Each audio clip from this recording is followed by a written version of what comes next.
Metro and Future just released the sequel to We Don't Trust You, and there's so much to learn from the production of the album. I'm going to be breaking down the secrets, the Easter eggs, the production strategies, the secret samples used on the album, and I'll be giving you all of these secret production strategies, secret samples, and more in this video. Not only that, but later in the video, I'm going to be showing you a secret production strategy you can use to know whether your beats are too crowded, whether they're ready to send out to placements, whether they're perfectly mixed or not, and if you can post them online without getting roasted. The first track we're going to look at on disc 1 is We Still Don't Trust You, which has Future, Metro, and The Weeknd. Unsurprisingly, The Weeknd didn't hesitate to get on an album dissing Drake. The beat starts with a fairly simple bell and a fairly simple drum beat. And later on you have synths that come in, you have a more complex drum beat, you have The Weeknd's backing vocals which sound amazing, and so much more.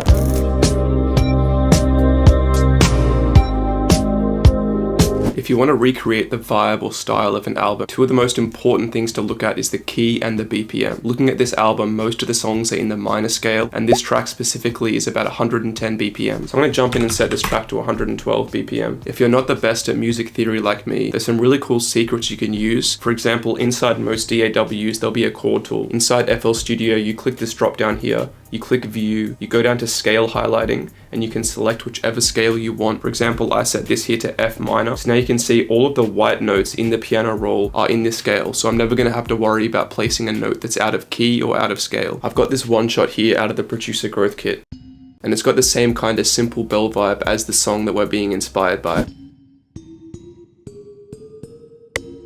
I'm going to start by building some root chords like these. All I'm going to do is just make sure that I'm placing the notes on the highlighted notes in the background to make sure that everything is in scale.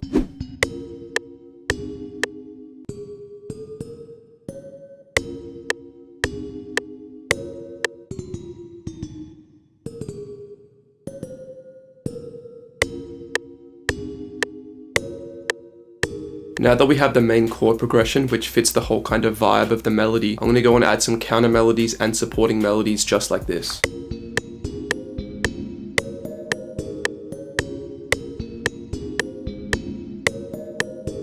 When you're adding supporting melodies, it's very cool to add notes like these, which are leading in and out of chords. For example, we have this first chord that's played, then we have the A sharp and the F, which then leads into this next chord here. I was messing around with this bell sample and had this very interesting kind of revelation.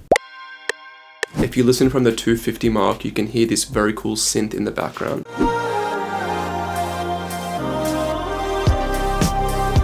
So I grabbed this Electra X pad, and I'm going to create a chord progression using this pad, which is going to sound really cool in the background. So I basically followed the main chord progression, I moved it up an octave, and now we get this. What's really going to take this to the next level is this sidechain here. Normally the sidechain starts with these pins down a bit lower like this. What I did is hold down Control, dragged and grabbed all three of these, and then moved it up to around -4. One of my favorite parts about this beat is this blaster sound that comes in.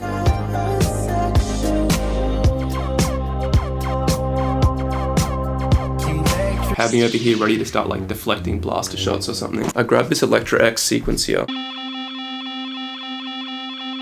So altogether, this is what this melody sounds like so far.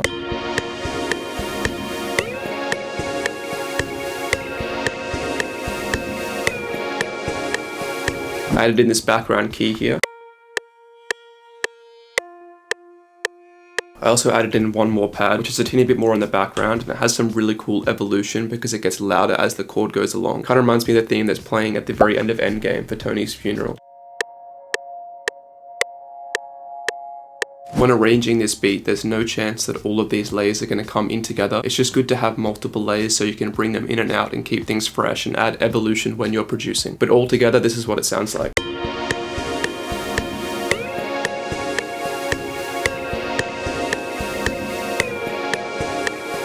Unfortunately, The Weeknd has blocked me, so I can't hit him up for some live vocals, but I have the Emotional Essence library here, which is a sample library we created. And if I go into search and I look up F minor vocal, there's probably a quicker way to do this, but there's over 91 live vocals that are in F minor for me to use. So I dragged in this one here. It sounds so cool having this live vocal in the background. This is what it sounds like.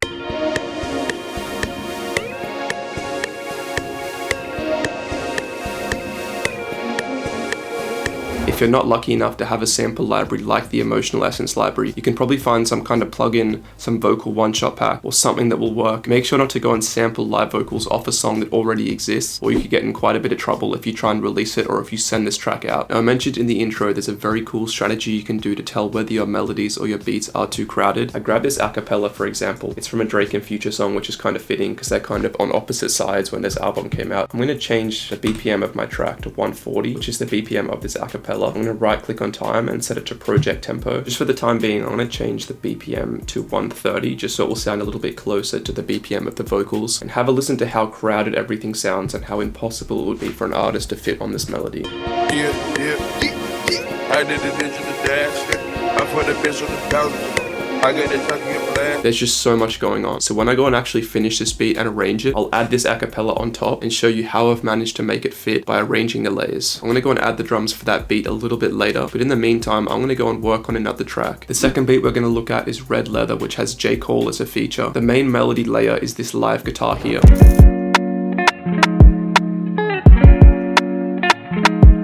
I'm going to grab this guitar one shot from the Producer Growth Kit. And if I was feeling very lazy, I would grab a live guitar loop like this one in the Emotional Essence library.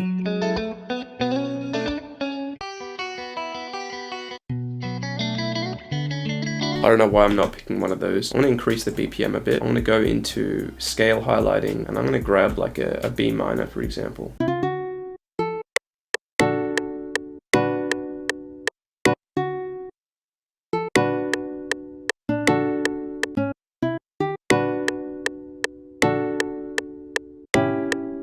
So we have this guitar chord progression.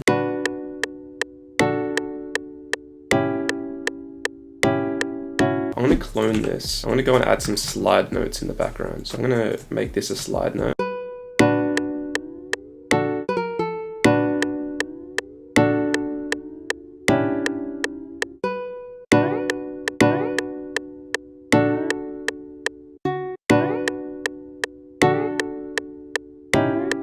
So I have these slides here.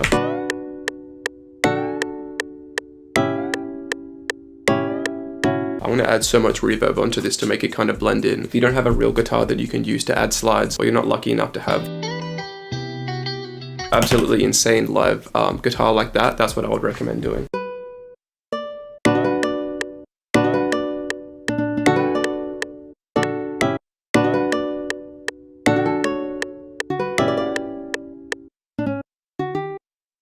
I also added this arpeggio in the background.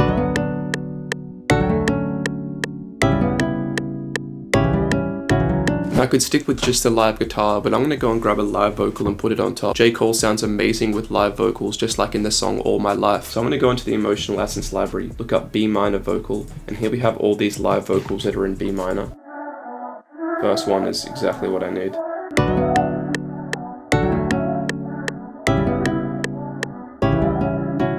Just like that, 2 melodies are ready. I'm going to go back to the first melody and add a beat on this and analyze the drums in the album. Looking at the drums for We Still Don't Trust You, I'm always getting a kind of disco vibe. I want to grab some drum samples from the Emotional Essence library and go and create a similar style drum beat.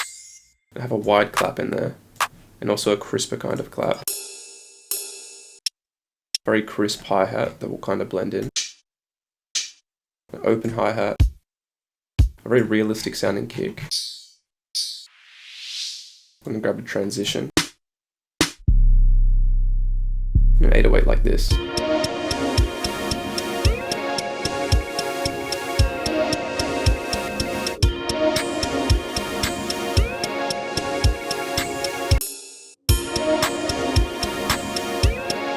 If you listen to the hi-hat, for a lot of the song, the hi-hat doesn't come in at the start. It's at like the second and third bars.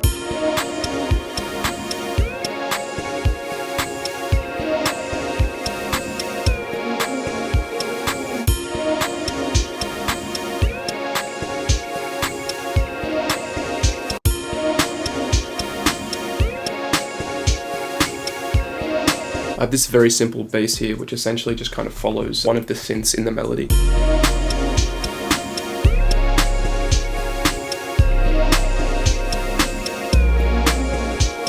I'm going to send all these drum layers to the mixer track, and I'm going to go through and mix this beat.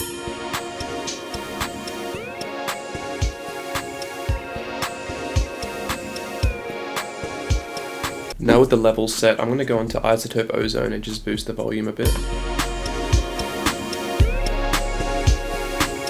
With all the layers together, it now sounds like this.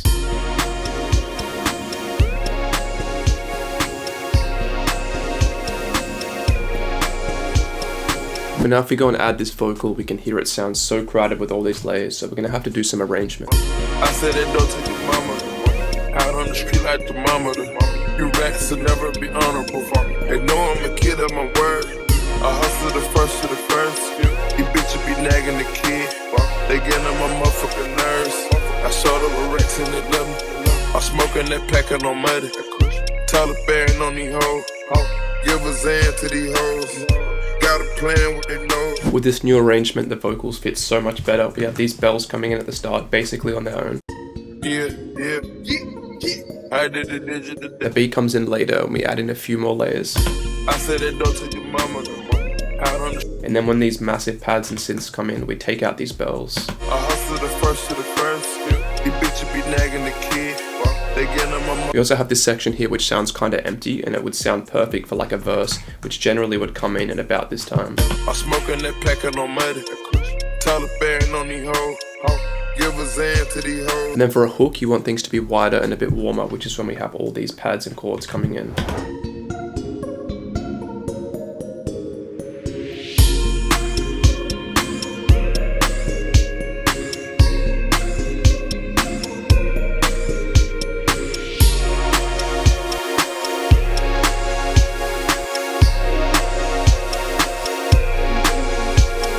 Now for this second melody, I'm going to grab some drum sample. Pretty chill 808 like that. Two different types of hi-hats. Fairly realistic sounding kick. Transition we can use later. With the live guitar and the drums, it's a very cool, very kind of chill mix of instruments. It sounds like something I would imagine hearing in like the lobby of a hotel in Hawaii. If you listen, there's a double kick at the start, there's no real hi-hats coming in, and there's a very, very simple snare.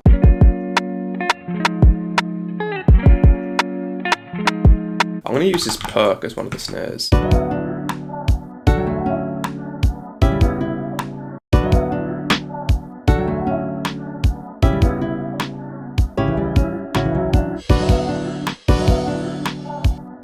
Honestly, this is probably as close as you can get to a similar kind of vibe as the original version, but I want to add in some hi-hats as an option. In a lot of situations where you hear simple beats like this, the original beat made by the producer may have had way more layers. When it was sent to the engineer, the artist may have said, or the engineer may have said, let's take out the hi-hat, for example.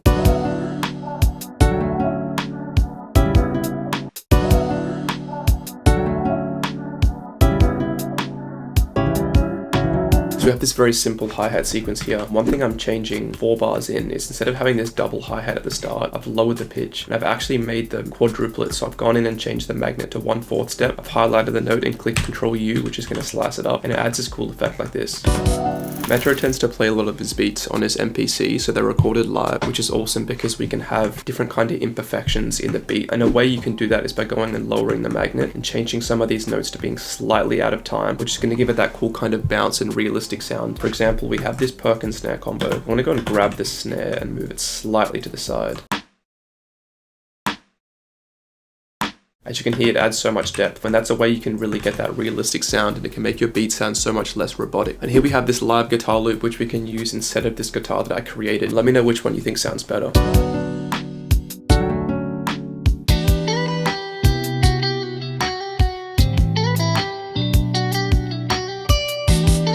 I personally like the live guitar way better. This is one of the quickest, simplest beats I made, but I think it's perfect for that type of track, and I think it's the kind of sound Metro was going for.